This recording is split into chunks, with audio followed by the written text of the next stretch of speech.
Buenas tardes a todos, bienvenidos a Findes. Son las 18 horas, día 19 de julio, momento de dar inicio a la transmisión del webinario que tenemos denominado en esta ocasión Programación Neurolingüística, Realidad, el Pensamiento o la Palabra. Soy Emilio Villalobos, directivo de la Fundación, y les agradezco la oportunidad que nos brindan de llegar a todos ustedes.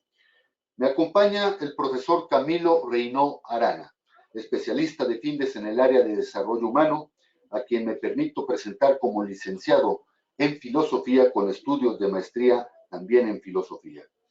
Su experiencia docente de más de 25 años como profesor de asignatura en diversas instituciones educativas, particularmente universitarias, impartiendo cursos en las áreas de educación continua y posgrados, en materias como antropología filosófica, filosofía de la educación, ética, metafísica, teoría del conocimiento y muchas otras relacionadas con ello.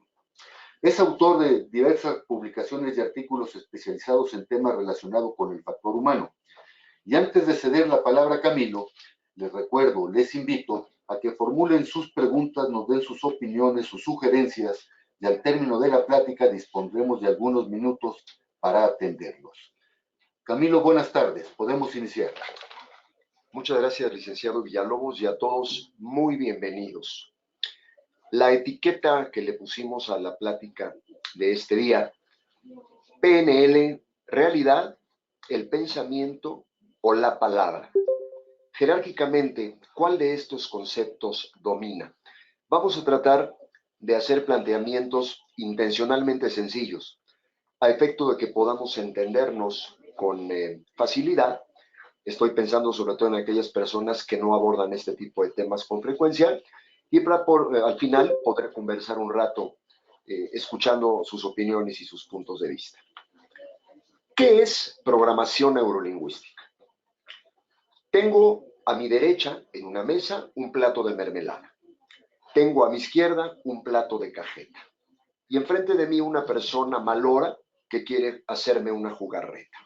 Repito, mermelada a la derecha, cajeta a la izquierda.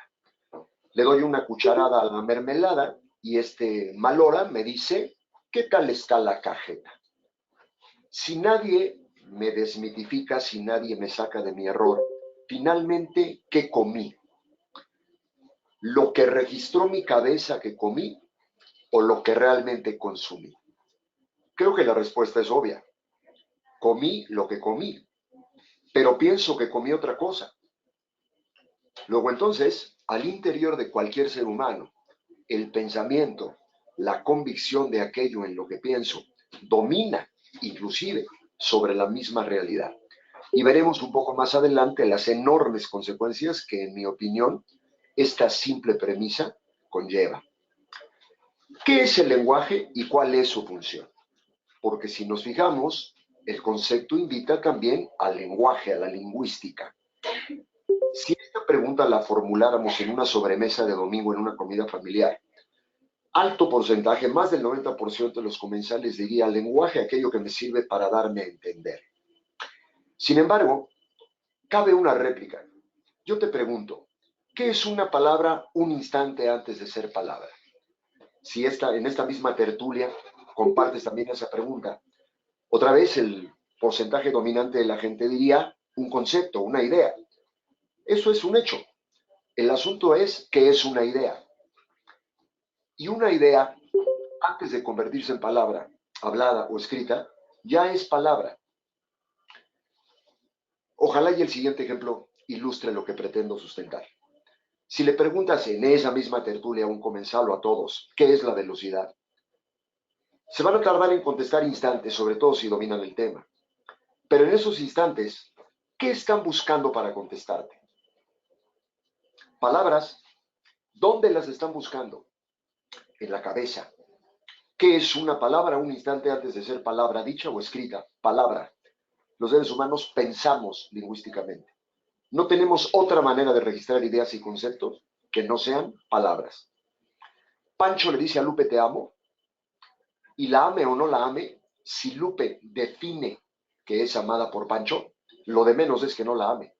Así de grave, así de tremendo. así de radical. Entonces, las cosas son como las pienso y las pienso como las defino, porque si en el pensamiento lo que viven son palabras, las cosas son finalmente como cada uno las define. Si yo le llamo cajeta a la mermelada y no sé la distinción en términos reales, vivo instalado en el error. Y la alternativa contrastante difícilmente va a poder ser atrapada por mí. La pregunta a continuación importante sería, si puedo modificar mi pensamiento, ¿puedo modificar la realidad, los hechos, las cosas? Evidentemente no. Pero si modifico la pregunta y me cuestiono, si puedo modificar mi pensamiento, puedo modificar mi visión, sentimientos, sentido y razón de ser de la realidad, de los hechos, de las cosas, y aquí la respuesta es exactamente la opuesta. Claro que puedo.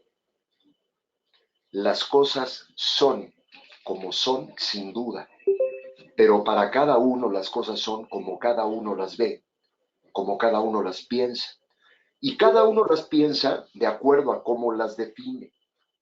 Si al capricho, al arranque, a la veleidad, a la intensidad pasional le llamo amor, lo de menos es de qué se trate. En mi cabeza registré amor porque así lo definí, pero evidentemente es totalmente modificable ese concepto que registré. La experiencia, otras vivencias, la confrontación con la misma realidad me puede llevar a modificar mi pensamiento. Tú que me escuchas, ¿has tocado fondo alguna vez? ¿Has estado en el piso? ¿Te has sentido deprimido, mal? Y sin embargo ahora, seguramente en una condición distinta, en circunstancias totalmente contrastantes, estás escuchando una plática de neurolingüística. Te levantaste del piso. ¿Dónde se dio el cambio? ¿Fue cuestión de fuerza de voluntad? ¿Fue cuestión de que alguien te tendió la mano? ¿O fue cuestión de que en un momento determinado, por como se haya dado, hiciste una modificación mental? Redefiniste la realidad que estabas enfrentando. Definiste que eras capaz de mirar esa situación crítica de otra suerte. Esto, mi amigo, mi amiga, se llama programación neurolingüística. Programación, registro en mi cabeza, neurolingüística, por medio del lenguaje, todo lo que pienso. Los japoneses tienen el mismo término, kiki, kikai, para hablar de crisis y para hablar de oportunidad. Cuando toco fondo, decía yo hace un rato, cuando vivo en ceros, cuando todo se nubló, ¿hay camino o estoy vencido? Si estás en el piso, hay una ruta, se llama para arriba. O te estacionas o te mueves. Cuando peor estás, cuando más conflictos tienes, es el mismo número, es directamente proporcional la cantidad de oportunidades que al respecto tienes. ¿De qué depende esa nueva visión? ¿De qué depende ese ajuste existencial o conductual? ¿De qué depende esa nueva visión? Depende de redefinir en tu pensamiento ese concepto que antes tenías con una limitante para abrirle un horizonte gordo de posibilidades. Esto tendrá consecuencias sustanciales, en mi opinión, radicales. Por ejemplo, puedo tratar de entender en el ámbito familiar cómo es la estructura mental de mi esposa o mis hijos, es decir, su propia programación neurolingüística y con base en eso armonizar nuestra relación. ¿De qué carambas estoy hablando? Cuando lo que encuentras, por ejemplo, con tu pareja, es dicotomía, son disentimientos, son oposiciones, son contrastes, son en una palabra, diferencias. Un excelente recurso es una empatía neurolingüística. Me pongo en tus zapatos para tratar de entender por qué te conduces como te conduces. Y normalmente esta respuesta la podré encontrar escarbando el por qué piensas como piensas. Y esto lo podré encontrar en su sentido profundo cuando entienda que esto que piensas y haces tiene como origen lo que definiste como importante. Esto es muy sencillo. ¿Por qué se comporta de manera prudente una persona prudente? Porque piensa que la conveniencia es ser prudente. Y lo piensa porque definió prudencia como algo pertinente. ¿Qué es la prudencia? Paro la pelotita antes de devolver el pase, nunca me voy de boca, me doy tiempo para hacer análisis, trato de meditar mi conducta posterior, hago un cálculo de proyección existencial antes de comportarme de tal o cual manera. ¿Qué estoy haciendo en ese momento? Tratando de encontrar un sentido a ese valor o factor de la prudencia. Y sé convertir ese factor en el elemento que yo definí. Si por prudencia entiendo mesura, cautela, medida, límites, sea o no eso la prudencia, así la defino yo y así la voy a vivir yo. Esto es riquísimo. Esto es brutalmente importante porque las modificaciones de conducta indeseables, chatas, cojas, enanas, débiles, famélicas, son sujetas de ajuste, de mejora y de cambio. Si cambias, perdón la coloquial expresión, el chip neurolingüístico, si buscas un recurso alterno para definir de otro modo lo que te tiene apabullado, el cambio de conducta tiene como origen el cambio mental y el cambio de mentalidad tiene como origen el cambio lingüístico. El ajuste es lingüístico, es redefinir un planteamiento que no está operando. Un segundo ejemplo que puede ser interesante es responder a la pregunta si soy capaz de entender la alteridad u otredad como condición humana. ¿Qué es esto? Otilia, mi esposa, Juan Pablo y Santiago, mis hijos, Mariana y Arlet, mis nueras. Antes de ser mi esposa, mis hijos y mis nueras, son simplemente otras personas que no son yo, otras personas diferentes a mí. Si yo estableciera mi vínculo con ellos, mi relación con ellos, por ejemplo con mi esposa, registrando en mi cabeza lingüísticamente que son otras personas, y con ese criterio me acerco a vivir la relación con ellos, evidentemente seré consciente de que voy a encontrar infinitamente un número mayor de diferencias que de coincidencias. Y ante la conciencia de la diferencia, evidentemente la relación se dará de manera más serena, pero también más intensa y más auténtica. ¿Te parece? Ojalá platiquemos dentro de un rato. Esto tiene implicaciones en una esfera vital a nivel de condición humana. Y es lo que quisiera yo acentuar en esta conversación el día de ahora. La teoría de los tres ochos, que entre otros Juanito Piaget se adjudica, yo creo que es más vieja, receta una fórmula muy simpática. Un día hábil en la vida de una persona que trabaja se puede partir en tres esferas de 8 horas, dado que el día tiene 24. Al primer 8 le refieren los autores como el 8 del sueño. La tercera parte de nuestra vida, en una palabra, estamos durmiendo. Evidentemente esto se escribió seguramente cuando todavía dormíamos 8 horas. Hoy, si bien nos va, dormimos 5, dormimos 6, pero horas más, horas menos, de manera relativa, la tercera parte de tu vida estás durmiendo. Al segundo 8 le llaman, en sentido amplio, el 8 del recreo. Reitero, sentido amplio, es decir, voy, vengo, me traslado, desayuno, como ceno, veo la televisión, voy al baño, hago pipí, popó, hago el amor, echo machincuepas, veo una película. Vital el primer 8 del sueño, vital el segundo 8 del recreo, del espacio lúdico, del descanso. Pero tú y yo, o una gran mayoría de la gente por lo menos, dormimos en casa, pero vivimos en el lugar de trabajo. ¿Dónde debo buscar la mejor versión de mí? Evidentemente al interior de tu hogar, evidentemente en tu vida personal, pero también evidentemente y en un porcentaje mayúsculo, con una prioridad vital en tu lugar de trabajo. ¿Qué onda con la PNL en tu chamba? Vamos por un instante a suponer que tienes gente a tu cargo. Vamos por un instante a suponer que tienes un mando en la estructura orgánica del changarro del que chambeas.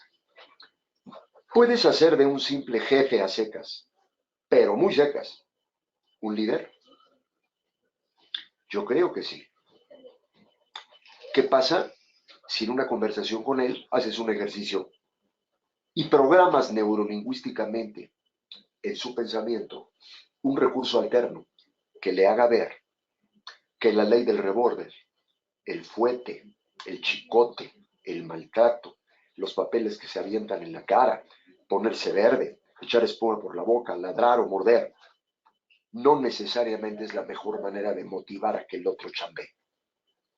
Créeme, creo que la convicción es rentable. Creo que la persuasión es rentable, porque el clima laboral sano siempre será rentable. ¿Qué pasa si en esa cabeza que no alcanzó a ver, tú ayudas a que vea? Puedo transformar a un colaborador de perfil bajo, chiquito, de medios lenguajes, antiproactivo, en alguien asertivo, frontal, agente causal, propositivo. ¿Qué pasa si, por ejemplo, en una conversación, es decir, recurriendo al factor lingüístico, proyectas en su cabeza un pensamiento distinto?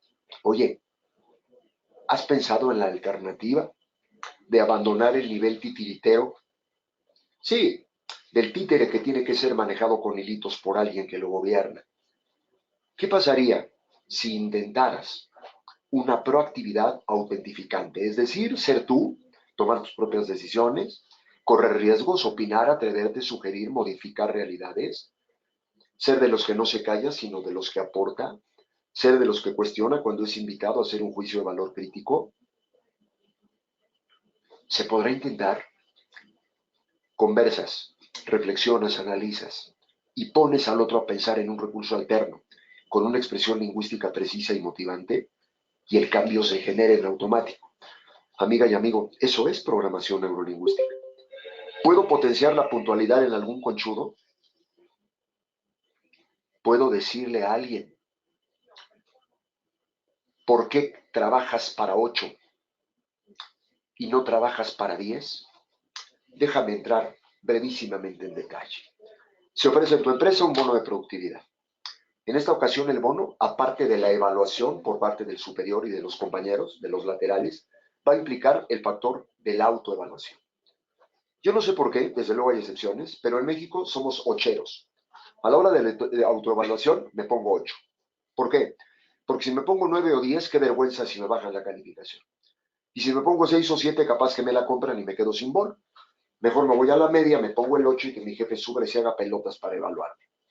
Pero resulta que tengo un jefe asertivo, un jefe retante, un jefe líder, que me llama y me dice, vi que te autoevaluaste con 8, te doy un par de minutos para que me convenzas, con razones auténticas, valederas, de que tiene razón de ser que trabajes para 8 y no para 10. Pero si no me convences en 2 minutos, ni 8 ni 10, no hay bono. Convénceme de que no hay modo de que trabajes para más. Evidentemente, la mediocridad es subsanable. El compromiso existencial es subsanable. La responsabilidad laboral es subsanable. El apetito por crecer, las ganas de ir por más, también es subsanable. Y un excelente recurso es el modelo de la programación neurolingüística.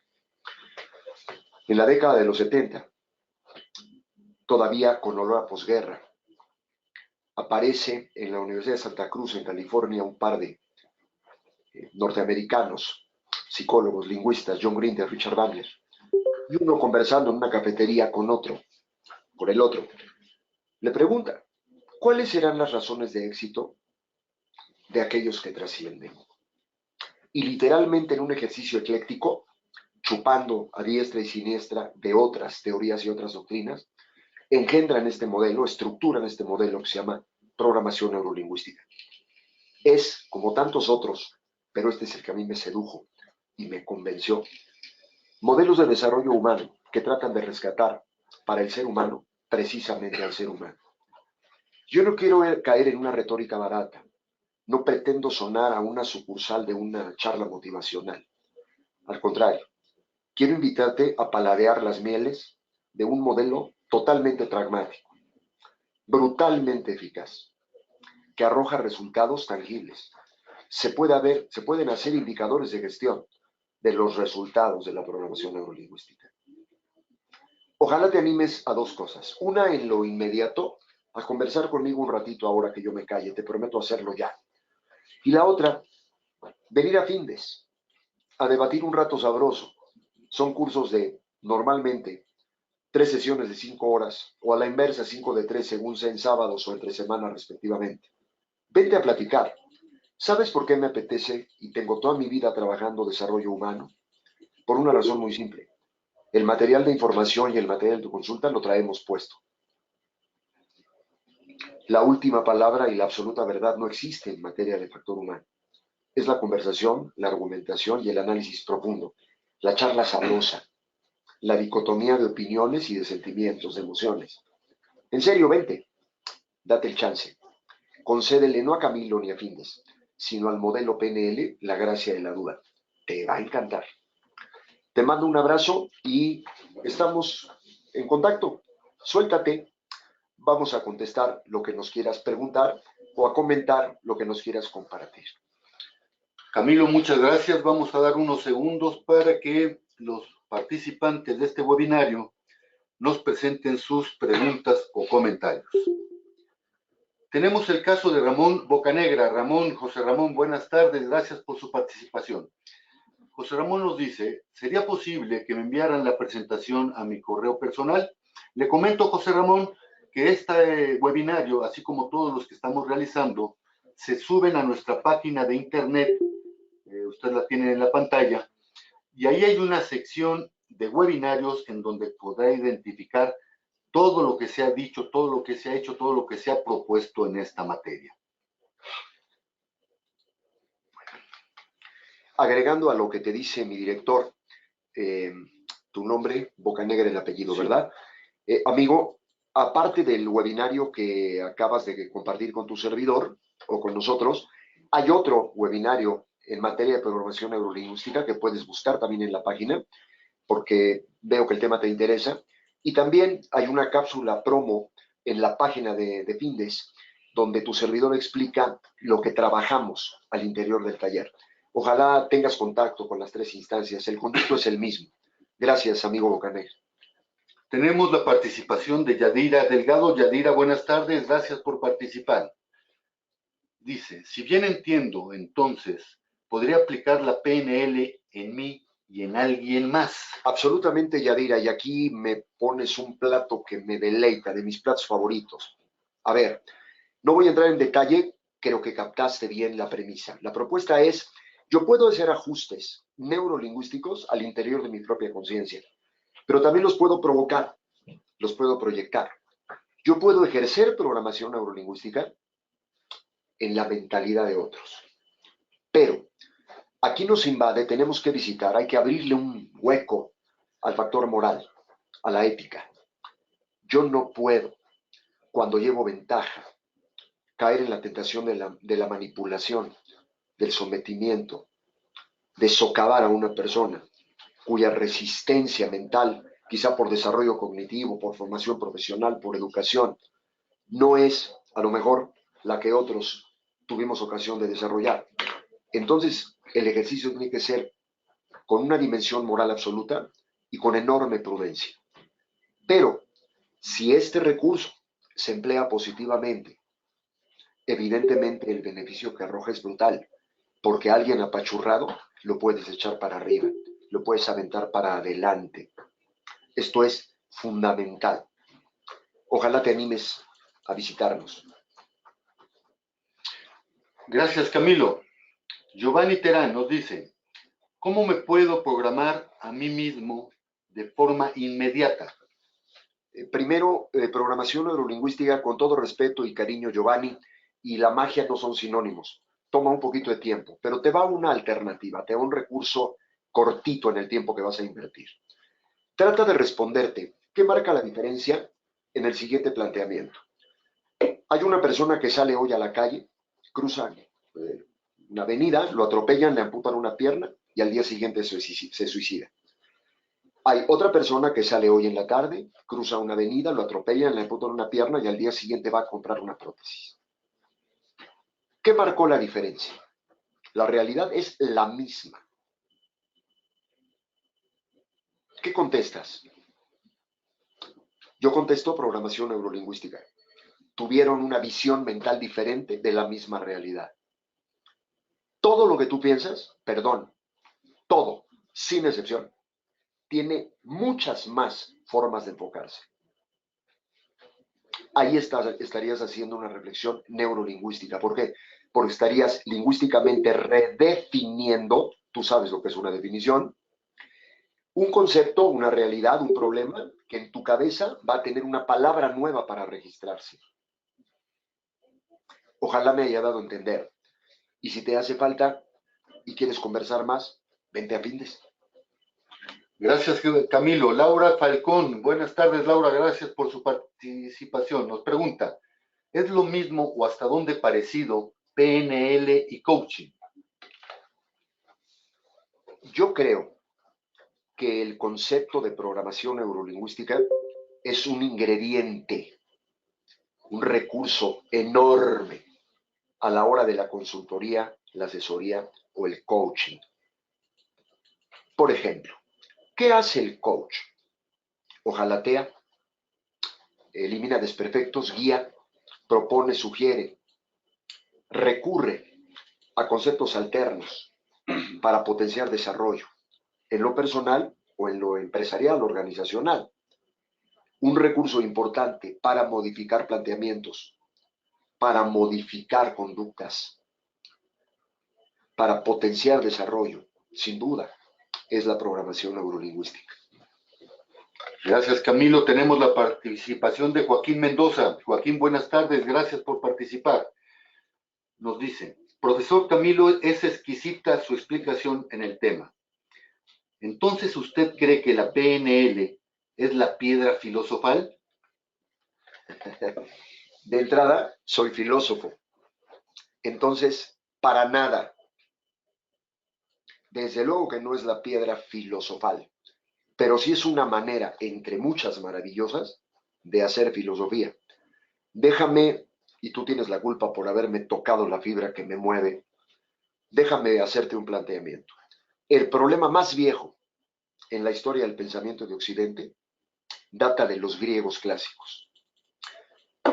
Bajo el nombre de idealismo primero y después de realismo metódico,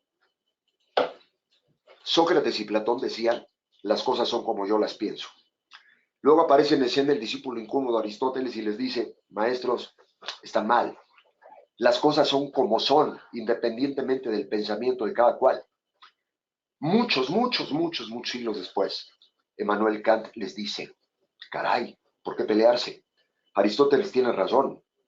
Camilo es como es, independientemente de cómo lo piense quien sea, inclusive independientemente de cómo se piense Camilo a sí mismo. Pero para cada uno, Camilo es como cada uno lo piensa.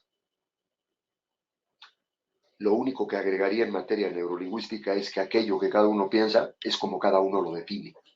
Ahí está la clave, el factor del lenguaje. Las cosas son como las piensas, amigo que me escuchas. Nunca en detrimento de que la realidad ahí está, pero para ti es como tú la pensaste. Y tú la pensaste como tú la definiste. Si le llamas porquería a lo hermoso, si le llamas pobreza a lo divino, para ti es pobreza. Si no estás de acuerdo, encantado de escucharte. Gracias, Camilo. Tenemos nuevamente la participación de Viridiana Sánchez. Viridiana, buenas tardes, gracias. Viridiana nos dice, me gustaría saber su opinión respecto a los decretos verbales y su reflejo en la realidad. Y de igual forma, esto a su vez forma la expectativa que tiene a ser arma de dos filos, usualmente frustrando la realidad si no funciona el decreto verbal. Lo único que le haría, mi querida Viridiana, a tu muy interesante y profunda aseveración es invertirle el orden de los factores. Una modificación de pensamiento no golpea la realidad, sencillamente permite reinventar una manera de entender y de pensar. Váleme un ejemplo. La madre primeriza que espera al primogénito con profunda ilusión, con esperanza, con amor. Viene el alumbramiento y la criatura nace con síndrome de Down. Lo regresa porque no lo pensaba así, lo niega, se deprime, seguramente un rato, pero lo único que hace es automáticamente replantearse, redefinir, reajustar que su pensamiento tendrá que inventar una nueva y diferente manera de amar a esa criatura. Nada más. Me encantaría platicar contigo, especialmente Viridiana, porque tienes una mezcla en tu cabeza interesantísima de filosofía y programación neurolingüística. Ojalá te animes a seguir en la tertulia. Vente a Findes, en serio, no es por vender. Me encanta platicar con gente que tiene este tipo de planteamientos. Gracias, Viri. Camilo, muchas gracias. Antes de finalizar este webinario, les recuerdo que todos los jueves a las 16 horas estaremos abordando diferentes tópicos de interés en el ámbito de los negocios. El próximo jueves 26 de julio a las 18 horas estaremos abordando el tema de instrumentos de inversión. Los esperamos. Inviten a sus compañeros, inviten a sus amigos. Y bien, son las 18 horas con 31 minutos. Día 19 de julio, damos por concluido el desarrollo de este webinario. Muchas gracias y hasta luego.